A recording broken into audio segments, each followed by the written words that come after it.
السلام علیکم ورحمۃ اللہ وبرکاتہ۔ بسم اللہ الرحمن الرحیم۔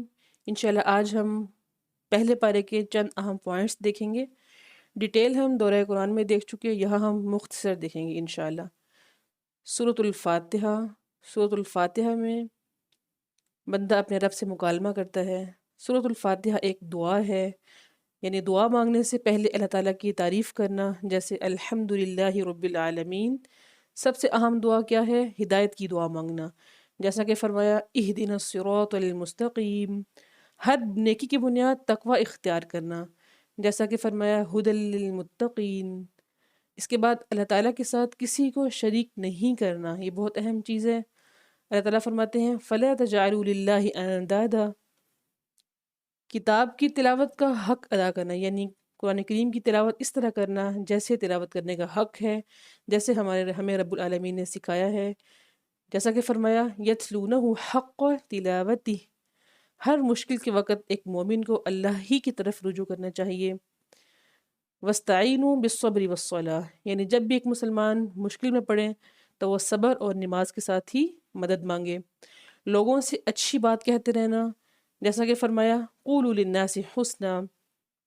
ہدایت صرف اللہ ہی سے مانگنا، کیونکہ ہدایت اللہ ہی دے سکتے ہیں۔ ہدایت پر اللہ تعالیٰ کا اختیار ہے۔ ان ھدی اللہ ھو الھدی۔